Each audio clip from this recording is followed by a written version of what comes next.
بسم الله الرحمن الرحيم الحمد لله والصلاة والسلام على رسول الله وعلى آله وصحبه ومن والاه.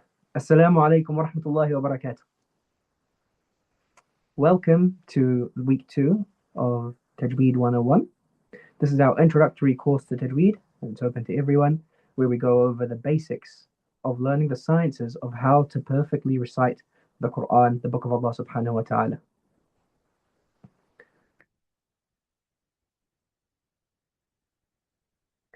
We have some cool updates. Alhamdulillah, we were able to pull some strings over the last week, and we've finally joined with 3 new tutors on the team. We have Bismillah ar-Rahman ar-Rahim, Ustaza Salwa, Ustaza Buraira, and Ustaza Hakima. They will all be on the weekends, alhamdulillah, and their tutorial sessions are open for all the sisters to pop in at any time. I know it was tricky, it was hard to get this to happen. This has been literally months in the waiting. If you knew what was going on behind the scenes, subhanallah. Alhamdulillah, I'm very, very happy that we can now offer this. So jazakumullah khairan. Please try and make an effort to attend these ones for the sisters. Also, this means that now all of the tutorials can shrink in size. So rather than, let's say, having 5 people in a tutorial, we can have them as 2 or 3 people in a tutorial. And that just makes it easier for you to get more time with the tutor to try and correct your recitation. If you're unable to make any of these, even then, that's fine. I completely understand the weekends can get busy. Just feel free to reach out, and we'll try and arrange something, inshallah. The other thing is, inshallah, we're looking into potentially switching up the tutorials from being convenient time-based to also having a skills-based element to them. So in the next quiz, make sure you do the next quiz. Inshallah, it's coming out soon. There's just going to be a quick questionnaire at the end about your timing availability and how you rate your level of reading. And we might end up using that, we're still in discussions, to try and maybe just have a small shift to the way that we do the tutorials, such that people are grouped with others who are of similar ability, so that the whole class can focus on one thing rather than lots of small things. Understandably, this is a beginner-friendly course, but we have people from all sorts of levels, mashallah, who've come in, which is great. It's good to see everyone. But we want to make sure that everyone's getting the most out of it. And we're not just concentrated on one small group of people. Today, inshallah, we're going to be covering the rules of Nun Sakina and Tanween. This is the second chapter of Tuhfat al-Atfal. This one's a bit bulky, so bear with me here. I highly recommend that if you haven't taken notes, this is the time for you to take out notes and to try and start drawing diagrams and potentially a tree diagram. We'll get to that. Just to try and get a bit of an understanding of how this works. I will try and make it as easy as possible. Please stop me if we're going too fast, or if you don't understand anything, we will go back to it. But if you can understand this concept, then you are good to go for the rest of the course. This is the hardest, or the second hardest lesson we have to teach. But it is one of the bases from which we build up a lot of the other things. So if you can get this right, you are absolutely solid for the rest of it, inshallah. And if you don't get it right, trust me, 1 extra hour in tutorials and you will get it right. It's a pretty straightforward concept if you can try and visualize it in your head. All right. How do we define the Nun Sakina and Tanween? Nun Sakina is essentially a nun that doesn't have any vowel. As we know, the Arabic letters have vowels, either fatha, dhamma, or kasra. Nun Sakina is a nun that has no vowel on it, neither fatha, nor dhamma, nor kasra. And as you can see, it can sometimes be presented as empty by itself, or it can have the tiny sukoon symbol. And that sukoon symbol is the top of a kha minus the dot on top. Okay? And that is used to say that this letter here is sakin, meaning it has no vowel. Tanween, by definition, is when we have 2 fathas, or 2 dhammas, or 2 kasras. And that makes the sound an, in, un. An, in, un. For example, if it's a ba, Ba with two fathas, the tanween would be ban. If it's a ta with two dhammas, then it would be tun. If it's a tha with two kasras, thin. So it takes on the property of the vowel plus an extra in sound. Okay? These two concepts here break off into four possible rules. There are four rulings which are attached to these concepts. No more.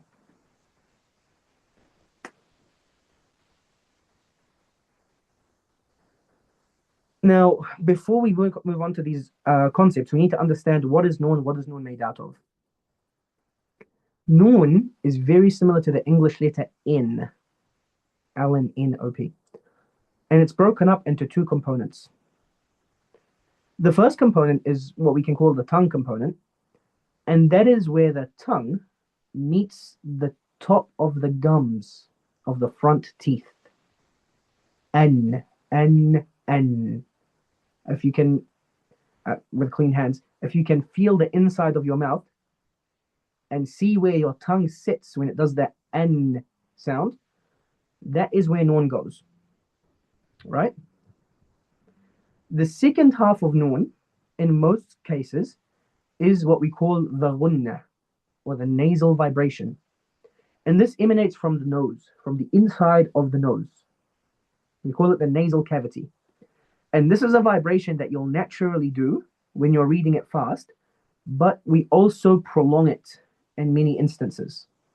And this is what we call the gunna, where we make this vibration long. And if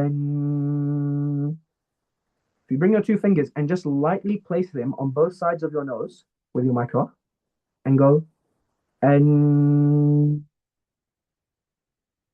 you should feel the bridge of your nose slightly vibrating. And this is an important component. If you were to block your nose off entirely, you couldn't make the sound. And see, it doesn't work. You need your nose to make that full N sound. Now, we're going to get into the mechanics of this later, but we always use the gunna for any time you pronounce the noon. However, gunna as a sifa, as we're talking about it now, prolonging that stretching sound is not always a given. Sometimes that sound is not used, and instead we use a shorter N sound. And in that case, we say that we're not using the gunna, but technically we are, just not to that greater extent. Understood? Thumbs up in the chat. Sweet. All right, the first rule is ilhar. Ilhar. Ilhar means to make something clear. To make something clear. Okay? Now, this applies, the letters that are relevant for this ruling are the letters of the throat. Hamza, ha, ayn, ha, ghain, and kha. Okay? Hamza, ha, ayn, ha, ghain, kha. Memorize these. These will come up later. Okay? If the noon sakina or tanween come before any of these 6 letters, then the noon sakina or the tanween will be pronounced clearly. A, we make it clear.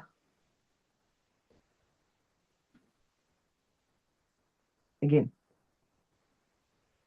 if our noon sakina or tanween comes after it, one of these 6 letters, then we pronounce this noon clearly.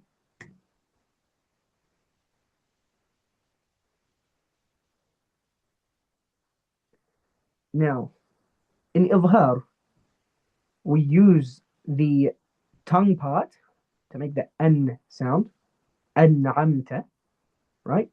But we don't prolong it. So we don't use our nose to prolong the sound.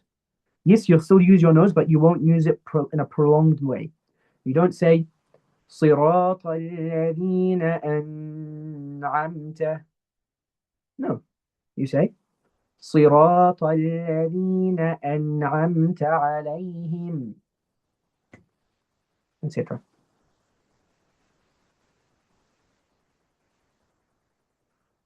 All right, we've got here some examples of Ilhar.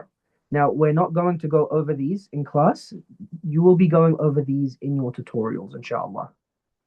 So take note of this. This will be part of the exercises that you'll be going over in tutorials. I gave you already the example of an'amta, but for example, if we see here the word وَيَنْأَوْنَ at the very top, وَيَنْأَوْنَ, right? That nun sakina here is followed by a hamza. And hamza is one of our 6 throat letters. Therefore, I need to make that nun clear. I don't say وَيَنْأَوْنَ. No, I say وَيَنْأَوْنَ. So I make that nun as clear as possible. Also, if you note, this is very interesting. In the Madani Mus'haf, to make things easier, when they want to show Ilhar, they have drawn the tiny sukoon symbol on top of the nun sakina, just to show you that this nun sakina has Ilhar, means it's going to be pronounced fully. Okay? Also, if you notice on the tanween, the 2 lines that make up the fathatain, the 2 fathas, or the 2 lines that make up the 2 kasras, are in line with each other. They're a nice clean stack. That's also to show you that this tanween is going to be pronounced nice and fully. Okay, and the dhamma is integrated. The 2 dhammas are integrated into each other to also show you that the 2 dhammas will be pronounced fully. Un. This isn't going to be in every single mushaf, but it is if you get the Madani one, which from the King Fahd Press, 1400, year 1400, and that's the most common one you'll find today. Some of the others will have it too.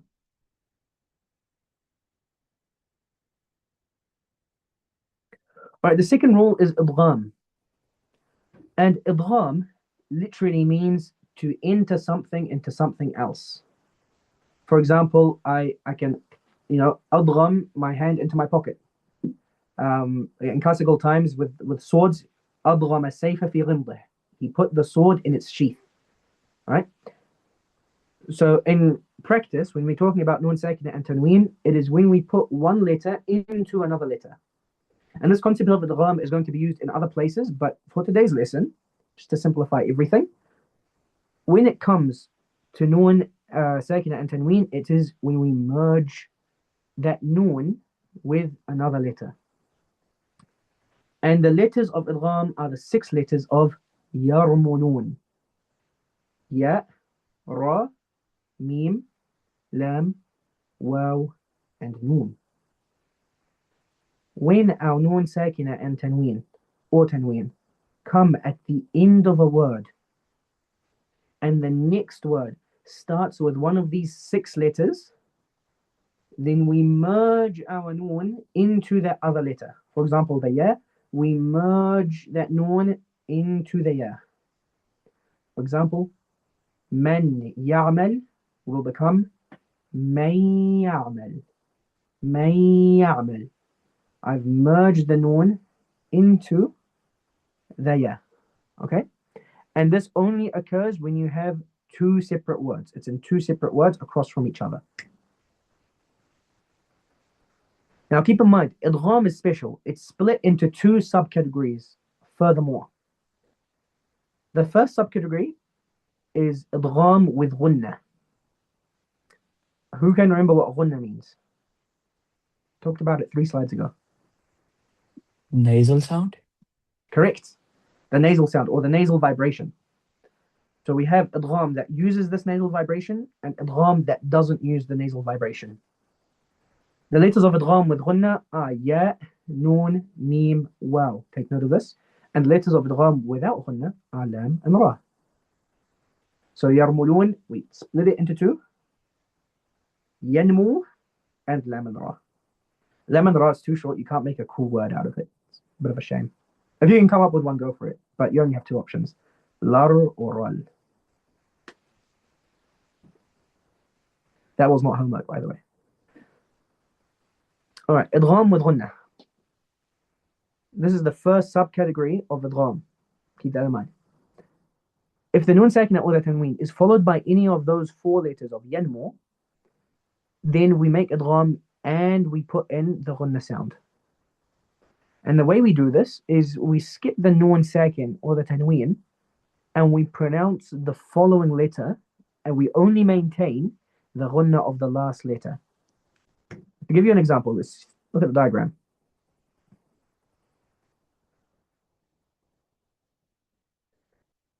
In this scenario, we're not using both components of the nun.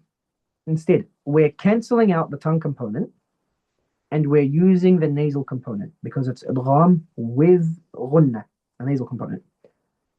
The example I gave before, man ya'mal, right? We're doing the idgham into ya. Ya is one of my lists of yanmu. So what am I going to do? I'm going to go man ya'mal, man ya'mal. My tongue isn't going to touch the gums of my teeth, right? Instead, my tongue is going to sit lightly in my mouth and my nose is going to do that vibration for 2 harakat, for the length of 2 counts. Man ya'mal, man ya'mal. If I put my fingers on the bridge of my nose, I should feel it. Man ya'mal. Understood?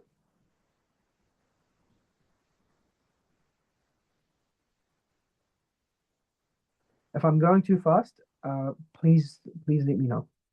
We can definitely go back on things. Giving you some more examples here. Again, you'll be going over these in tutorials.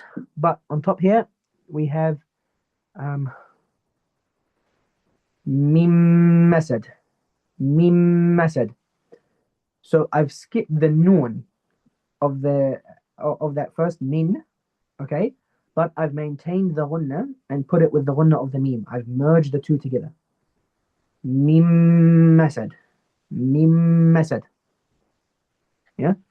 If we look at one with yeah, for example. No, we did yeah. Let's look at one with well. Min wujudikum. So the origin is min wujudikum. Min wujudikum.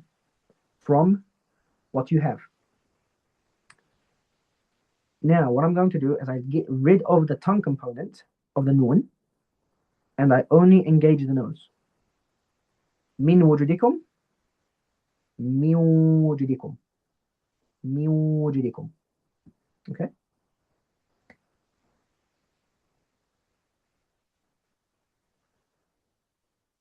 There is one exception to this rule. Okay? That is, remember when we talked about how it has to be across 2 separate words? Well, if it's within the same word, then we do what's called izhar mutlaq. And that's very similar to what we talked about izhar back then, okay? Where the noon, you just pronounce it clearly without that prolonged ghanna. And this only occurs in 4 words in the Quran. So it's pretty easy. If you can remember these 4 words, it makes the rule a lot easier to learn. And those words are bunyan, sunwan, kunwan, and dunya.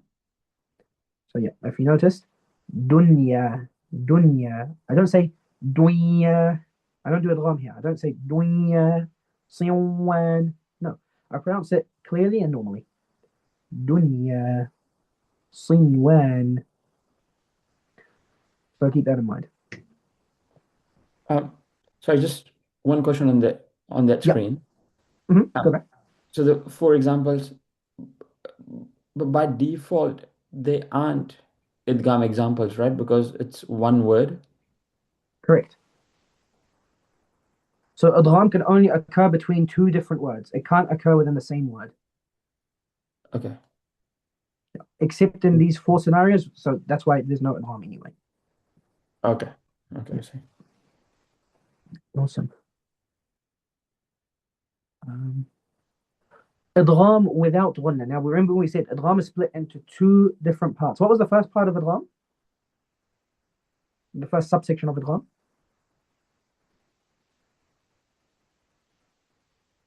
With gunna? Correct, with ghunna. Now we're talking about idgham without ghunna. So that's you're merging without engaging the nose. And this only occurs when the noon sakina or tanween is followed by a lam or a ra. Okay?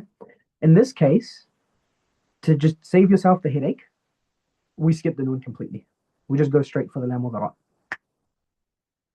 To put it in a diagram, we don't engage the nose because obviously without ghunna, and we don't engage the tongue because it's idgham. So really the whole thing is just skipped over completely. As an example, we've got yakun lahu. Yakun lahu. Okay. That noon over here, if you notice, also it doesn't have that sukoon sign on top. Okay. That noon, I'm not applying ghunna because it has a lam after it. That's a without ghunna, and I don't pronounce the noon because it's a dram. So I just say yakullahu. Yakullahu. I go straight from the kaf and hop to the noon, as if the lam was never there.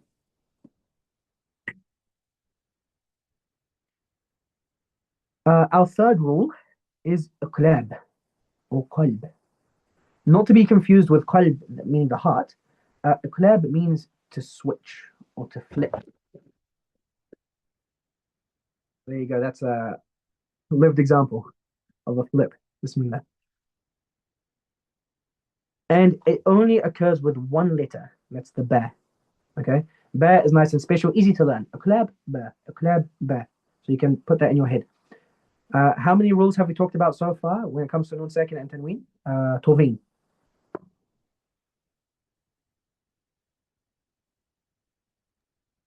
Sorry, I was taking notes. Can you repeat that? How many rules of Nun Sakin and Tanween have we covered so far? Well, two rules, and one of them has like a sub rule, I guess. So Yeah, kind of. We've covered, this is our third one so far. yeah. Nice. All right. So, if Nun Sakina or Tanween is followed by a ba, then our Nun switches to a meme. Okay?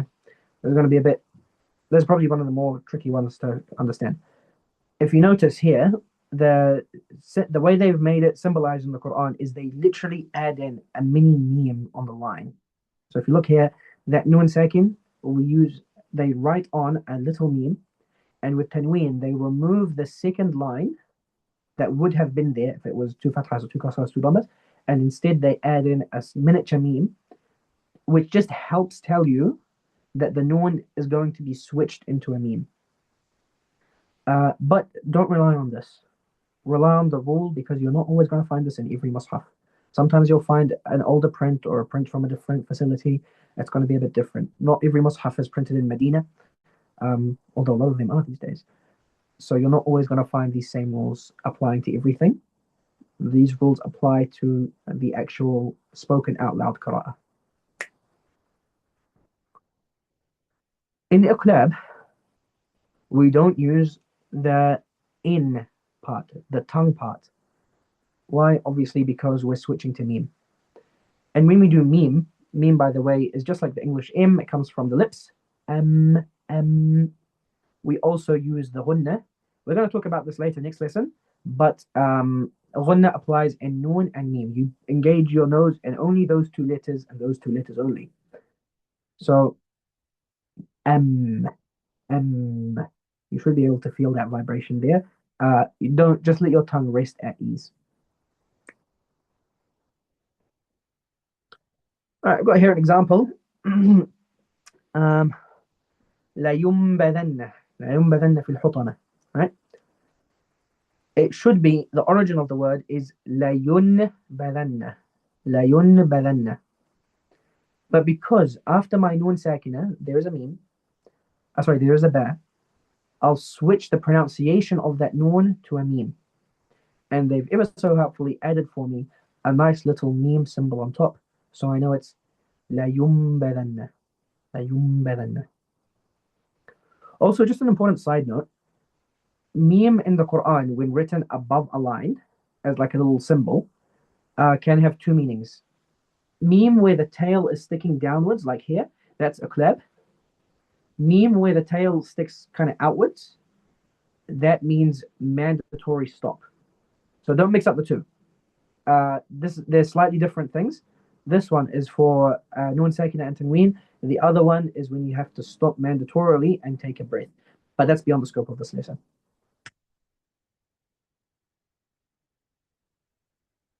Awesome. And our last rule is ikhfa. Ikhfa. Ikhfa means to hide. Literally, when you hide something with something else, that's called ikhfa. Right? And ikhfa applies to the other 15 letters of the alphabet. Who can remind me, how many letters did we have in Izhar? Someone who hasn't spoken yet. You can write it in chat too. How many letters did we use for Izhar?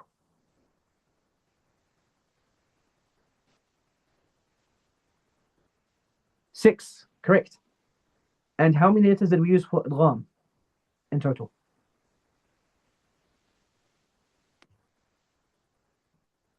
6, correct, mashallah. And how many letters did we use for Iqlab? 1, awesome. 6 plus 6 plus 1 equals 13. We have 28 letters in the Arabic alphabet, so 28 minus 13, that equals 15. These are the 15 letters of Ikhfa. Now, we're going to step it up a notch here. It's not enough for you to say, oh, the rest of the letters. No, I want you to learn what these 15 letters are. I can say a bit daunting. Trust me, you've got it. You've got it in you. As long as you can learn the other 13, you can learn these 15. All right?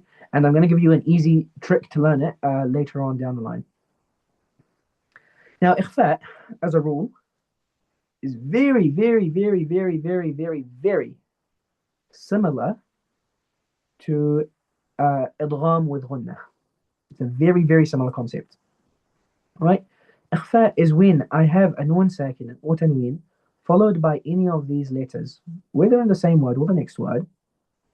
I will hide the nun sakina or tanween, and I'll only pronounce the nasal part of it. Okay? And what I'll also do is I'll place my tongue in preparation for whatever letter is coming afterwards. So look at the diagram. If you notice, the way I like to explain this is imagine you're locking and loading a shotgun. Now, ignore the way I'm dressed and ignore, okay? You didn't hear this from me. This may not have been the best example, but it's an easy way to remember. When you're reading and you've got that letter of ikhfa, all right? For example, what's a good example? Man fa'ala. Man fa'ala.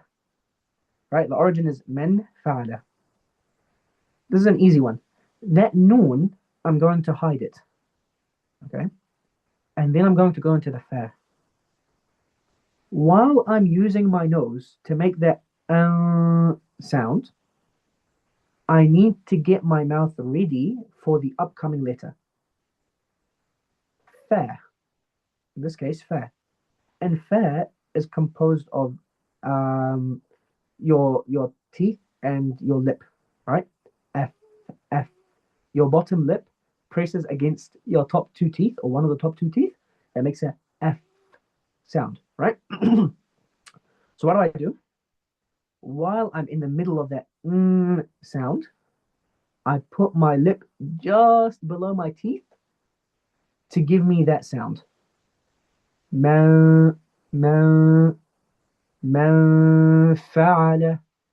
So once the fa is there, I'm already locked, ready, loaded. Boom, I'm ready to shoot.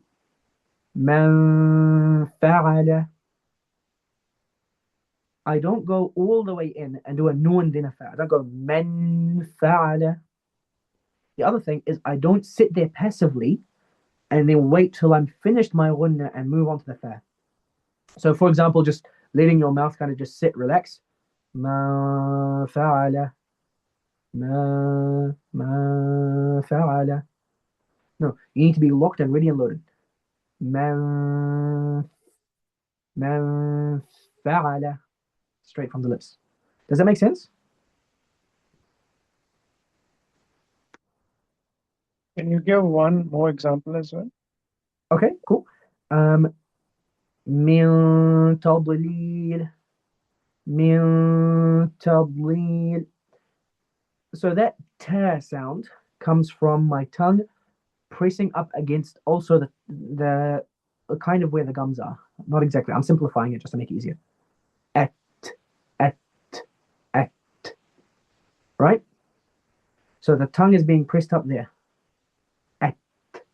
Actually, if you show the diagram, it might make it a bit easier. Yeah. So while the tongue naturally sits at that at position, I'm making my noon sound from my nose. من تضليل من t. I'm ready to go with the ta. I don't let my tongue just sit passively in the bottom of my mouth and go من تضليل. Right? No, I let my tongue sit just before its place, so that once that nasal movement is finished, the tongue is ready to hit the top of the teeth to make that at sound. Make sense? Awesome. You'll be going over it with all of the examples, with all of the letters in class, and you can practice locking and making ready the next letter, because this is one where a lot of people get lost, to be honest, where they'll get some of the letters right of ikhfa, but they won't get all of the letters right. It's important that you know it in every single scenario, in every single case that it might present to you. Now, we've been talking about the components of noon in all of these four rules. Ikhfa, again, it's the exact same way as idgham with ghunna.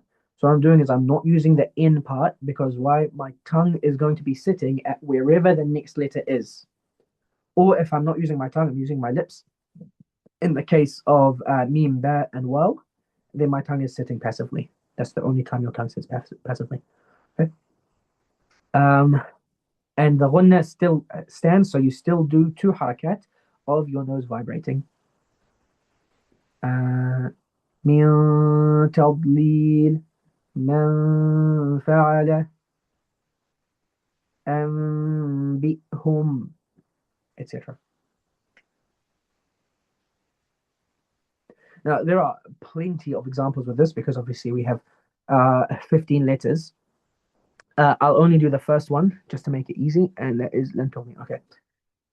لن تغني. لن تغني. That's the origin. So that's how the word is spelt. Instead, I'm going to do ikhfa of that tongue component of my noon, and I'm only going to use my nose for two harakat to say لن تغني. And I'm going to put my tongue just before the place it is. At. Okay, I know my tongue is going to sit here, just behind my teeth. So I'll leave my tongue there, waiting for its turn. لن تغني. If I put my tongue at a different place, let's say at the place for bod, it's going to sound very different. لن تغني. لن تغني. Right? It sounds very different. Why? Because the tongue isn't in its correct position. So your tongue has to be in the position of that letter. Also, it depends on whether the letter is heavy or light. If you have a heavy letter, then the ikhfa is going to be heavy. For example, va. من ظهري. Yeah? من ظهوري. So that's a heavy ikhfa. من. If I have a light letter, for example, ذال. من ذهب. من ذهب. The ikhfa is going to be light. So to compare again, compare and contrast, for a light letter like ذال, and with a heavy letter like va, anva. So that ikhfa takes on the property of whatever letter is coming up next. Is everyone following? It's okay to ask questions. It's okay if you don't understand. I'm more than happy to go back and explain it.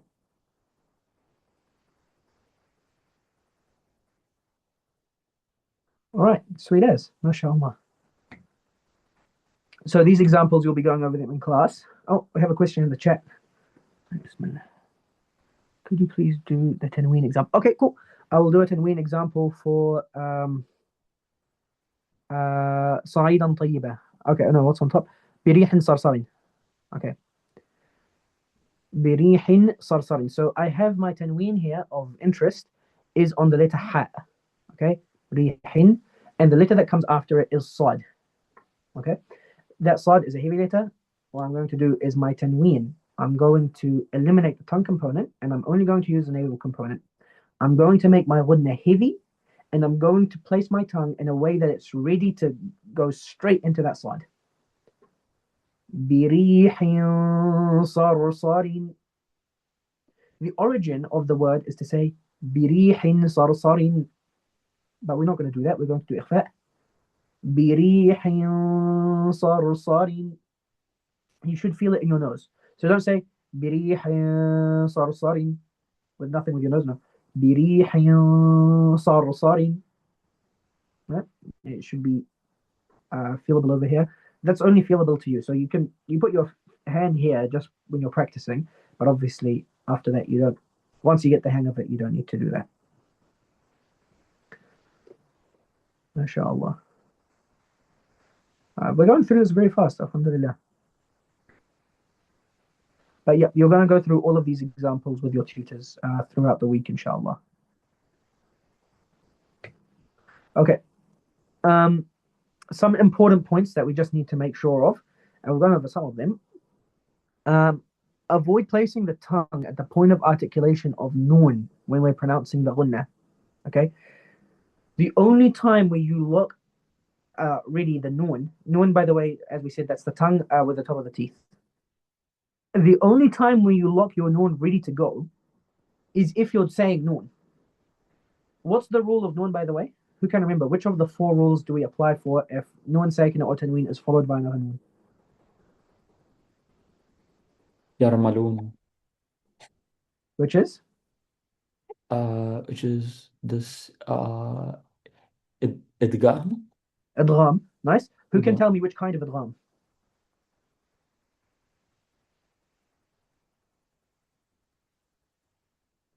Idgham with ghunna, correct. Just hazira. All right, idgham with ghunna. So noon, when it's followed by another noon, it's idgham with ghunna. In that scenario, you put your tongue in the position of noon, obviously. In other scenarios, when you're doing the ghunna, it is purely nasal. Okay? Your tongue is either at rest or in the position it has to be for the next letter. Okay? And the position it has to be for the next letter. Same thing goes for ya and waw, by the way. The reason in ya and waw we don't say that the tongue goes in the position of the next letter, then the reason why ya and waw, because you might be wondering, why is ya and waw part of the idgham family? Why can't it be part of the ikhfam family? You don't use your tongue in ya and waw. Or at least, your waw from the lips, right? How are you going to place your tongue in place for the waw? No, you got so you place your lips in the place that it's ready for. You can't place your lips in the ready position for waw and your tongue at the same time. I mean, you can try, but you're looking a little bit silly. For those who tried, I hope no one saw you. Jokes. Alhamdulillah. All right. Oh, sorry. Go back. There was another point we missed out. And number 2, avoid prolonging the haraka of the letter before the noon. So, for example, minkum, ankum. Sometimes it seems intuitive that you sort of slowly come into that ghunna, but no. One haraka is one haraka. A haraka, by the way, is fatha dhamma kasra, so you don't stretch it out. If you go ankum, then it sounds like you're saying an alif. And there's no alif here. We have to go from the ayn straight to the noon, and in this case, noon, yes, is going to be with ikhfa, and we're going to apply ghunna of 2 harakat. Ankum, ankum. So make the other letter before it prompt. Also, this particularly applies to Yeah, two positions in the Quran. The beginning of Surah Maryam and the beginning of Surah Ash-Shura, where Allah subhanahu wa ta'ala says, Ayn Sin Qaf, and also Kaf Ha Ya Ayn Sad. In this very specific scenario, if you stretch the haraka here too long, then your ikhfa is going to come out wrong. But again, that is beyond the scope of the lesson until we get to week 5 or week 6, depending how we go in time, inshallah. All right. Tip number 3.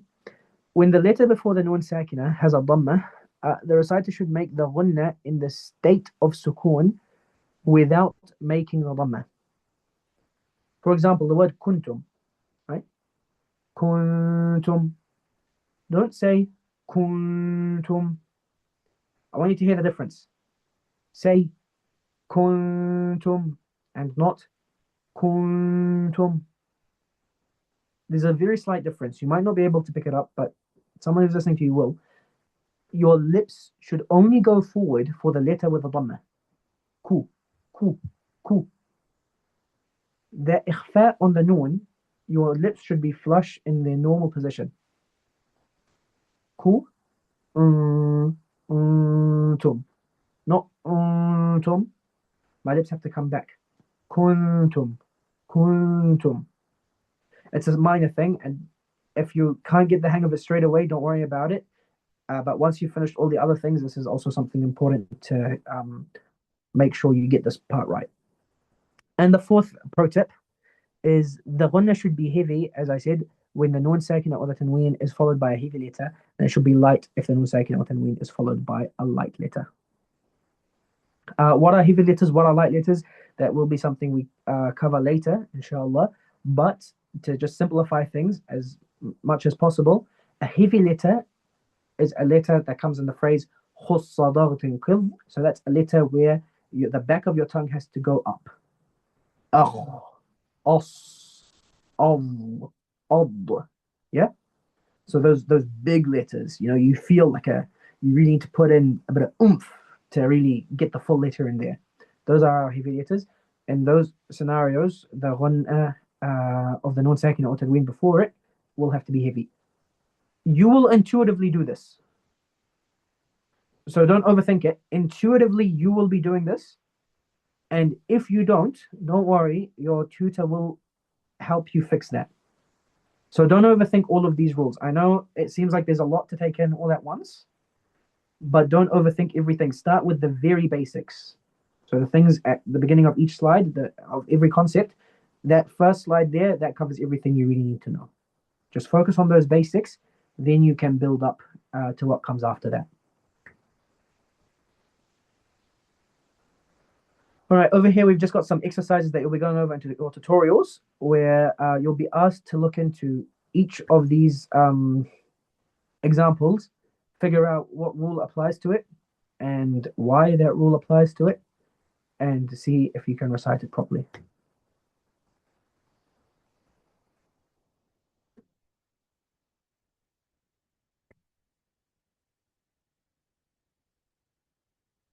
All right, now back to the Tuhfa.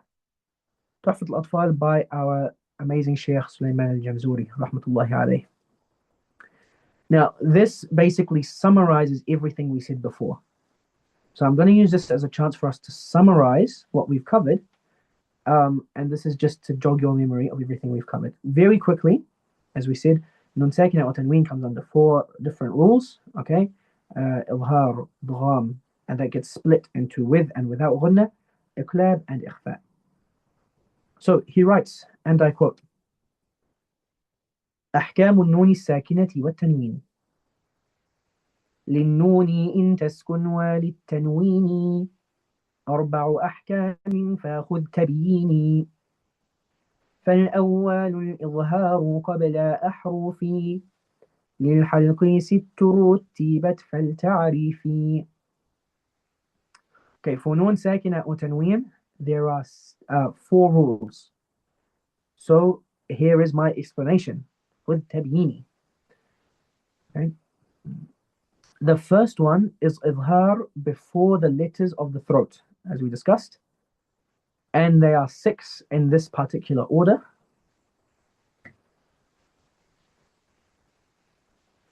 همز فهاء ثم عين حاء مهملتان ثم غين خاء. Hamza and ha, then ayn and ha. All right, and ayn and ha, then ghayn and kha. And these are the 6 letters that we talked about for idhar. 6 throat letters. So that can help you understand. If it helps you to remember, they're the letters of the throat. And by throat, it's not literally your throat here, but that again is beyond the scope of the lesson. والثاني إضغام بستات آتت في يرمولون عندهم قد ثبتت. And the second rule is the rule of idgham, and this applies to 6 letters, which can be like gathered together in the word yarmalun or yarmulun. Okay, ya, ra, mim, lam, waw, nun, yarmulun. لكنها قسمان قسم يدغما فيه بغنات بينمو علما. But this can be split into 2 separate groups. Okay, the first group is the idgham with ghunna. Okay, and we can know these letters via the word yanmu, which gathers those 4 letters: ya, nun, mim, waw. Yanmu. Okay. إلا إذا كان من كلمة فلا تضغم كدنيا ثم صنوان تالا. With the exception of if this nun sakina or tanween, in this case only nun sakina, comes in the same letter, same word as the letter of yanmu. And he gives 2 examples, dunya and sinwan. There are 2 other words. I said there are only 4 Quranic words where the rule of ilhar mutlaq occurs. I will be putting that in the quiz. How about that? والثاني, oh no, that's not right. Yeah. والثاني إضغام بغير غنة في اللام والراء ثم كررنه. And the second sub-ruling of idgham is idgham without ghunnah in lam and ra. So that is, if you have that letter of nun sakin or tanween which comes after a lam or a ra, then we do idgham, we merge it without even that ghunnah, without the nasal vibration, in which case that just means we totally skip the whole thing.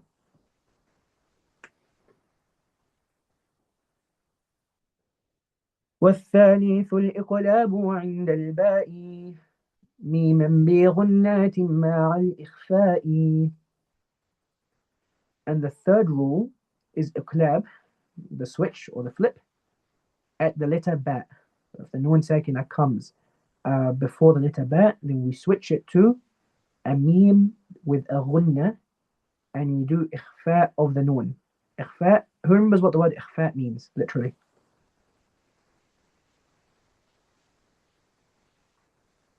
To hide, correct. Right? So we hide the nun, okay, and instead we present, we make clear the mim in its place. والرابع الإخفاء عند الفاضل من الحروف واجب للفاضل. And the 4th rule and final rule is إخفاء on all the letters that remain. These letters are wajib. It's mandatory on the fadil, like the important person for us, you know, the special person to us. And you're all special to me, mashallah. Right? They should learn these letters. في 5 من بعد 10 رمزها في كلمي هذا البيت قد ضمنتها. In 15 letters they occur. Remember, as we said, we have 6 letters of idhar, 6 letters of idgham, and 1 letter of iqlab. That only gives us 15 letters left in the alphabet, right? And he says, in this poem, I have put them all there. I've put all of those 15 letters. What are they? They are the first letter of every word in this last line here. صف ذا ثنا كم جاد شخصا قد سما دم طيبا زد في توقا ضع ظالما. Now, this phrase here has a very beautiful meaning. You can read it here. It's great life advice. Subhanallah. It's life advice where ever since I've learned this, I've been trying to apply it in my life. And subhanallah, I think it really has brought me a lot of value. But what's important for our class here today is that the first letter of each of these words is used to remember the 15 letters of ikhfa. Now, you don't have to learn this phrase by heart, but if you do, it really helps. And if you can come up with your own sort of idiom or something else that helps you remember it, that's perfectly fine. I'll repeat it again. صف ذا ثنا كم جاد شخصا قد سما دم طيبا زد في تقى ضع ظالما. صف ذا ثنا كم جاد شخصا قد سما دم طيبا زد في تقى ضع ظالما. Awesome. And that is the end of this chapter on Nun Sakina and Tanween. Right, open the floor to any questions.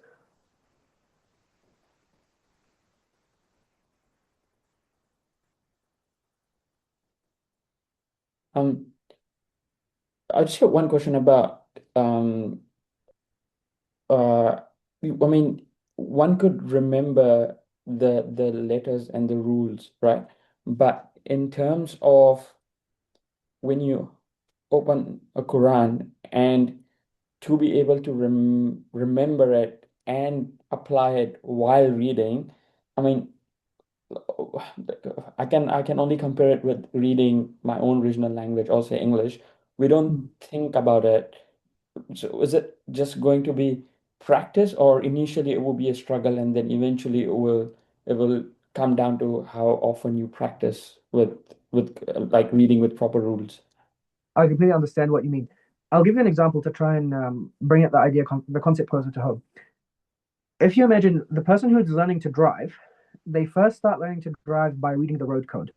Like before they get on the steering wheel, right? Before they put their feet on any clutch or anything, before they even step into the car, to get their learner's license in New Zealand, they have to learn the road code and they have to do a theory test on all of these rules of the road. Correct? Yes, I like how you then added New Zealand, because if it was my country, you directly sit in the car without SubhanAllah, what country is this? No, just kidding. Yeah, but yes, I get the analogy. Yes. Yeah. So the idea is you learn these things first by theory, but then once you finally get behind the wheel and you start learning actually how to drive, and then you start building that experience of physically driving on the road, it then moves into your long-term memory and into your subconscious. So then when you come and turn, for example, on a street, you don't think about, oh, I need to indicate 3 seconds before I turn, right? At 1, 2, 3, tick, right? No, it just happens naturally. But to get to that point where it comes naturally, you had to learn the theory and you had to practice that theory over and over again for it to then finally stick. Now, it is possible for you to have just picked up these rules of tajweed intuitively. If I was to get a 3-year-old and I was to raise them in an environment or in a situation where they only listen to the Quran, the only exposure they get is Quran to any kind of language is Quranic language, okay? They will intuitively learn all of these rules without having to be told, okay? But they'll make mistakes when it comes to exceptions. They'll come to a word like sinwan or kunwan, and they'll be like sinwan, kunwan, because intuitively, without knowing, they've already come up with a rule in their head, but they didn't know that it had exceptions. So think of it the same way. That's why we're doing this as a theory class, and then followed by practical classes. And I'll argue that the practical tutorials that you'll attend are far more important than what you're doing here on a Monday. If you had to skip one, I would prefer that I prefer you skip none. I prefer that you'd skip these Monday lessons and go to your practical tutorials and instead like watch the recording or even skip the recording if you really, really had to, because those are where the real learning happens. So hot tip, if you miss the class on Monday, don't let that be an excuse to skip your tutorial. Still go to a tutorial and try and get a feel of things. That's where all of the big learning happens, inshallah. Good question. Anyone else?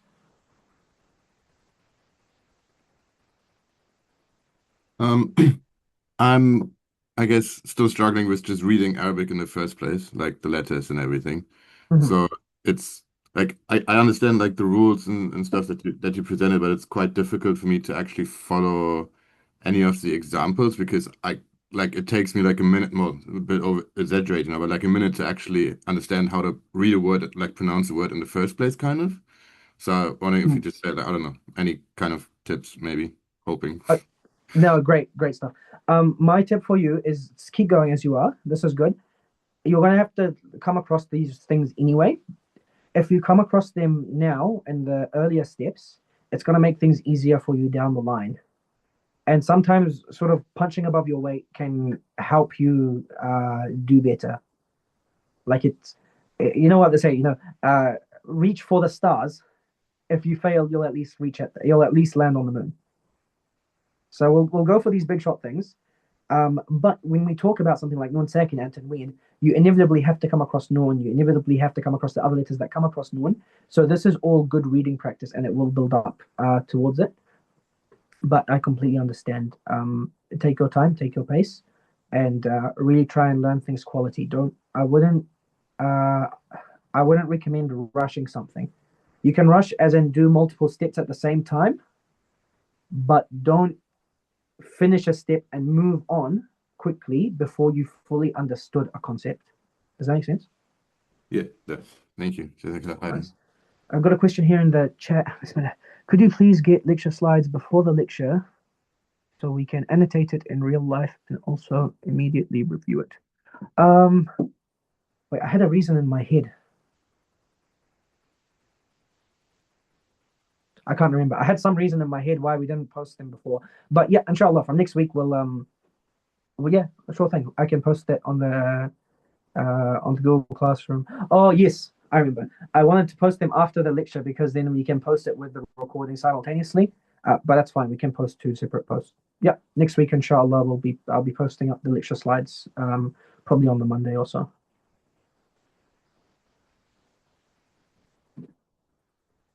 My pleasure. Any other questions? I have a good review for you guys. Everyone did really well on the first quiz, mashallah. Really happy with the feedback and the response. Please try and do those. Don't skip it. It's really important just for you to track your progress and to see how you're going. That first one was nice and easy, but from now on, we're going to step up the game a little bit now that we've gone over some real content. If Sunday comes and passes and you haven't done your thing, that's okay. Do it after Sunday. We haven't decided on a late penalty yet if we're going to start docking marks or anything, but just do it. If you do it, at the very least, that's going to be nice. Where's the quiz? The quiz is on the Google Classroom. If you go on Google Classroom with the via the link that we sent out in the very beginning, under the tab that says classwork, there's a link to a quiz there. It's like a Google form sheet. You just fill that out, and yeah, it marks you on the spot. But yes, try anything your tutorials. I had some good feedback from the tutors this week, alhamdulillah. This week is going to be your last chance if you'd like to try out a different tutorial slot time or a different teacher. Bismillah, excuse me. I'm going to, in this next quiz, there's going to be a couple of questions about the tutorials. And from after that, we're going to be sorting you and assigning you to a specific tutorial time. Okay, inshallah. And you'll be expected to just come to that time unless there are circumstances that stop you. Then you may come to another tutorial. But it's just easier for us to control numbers.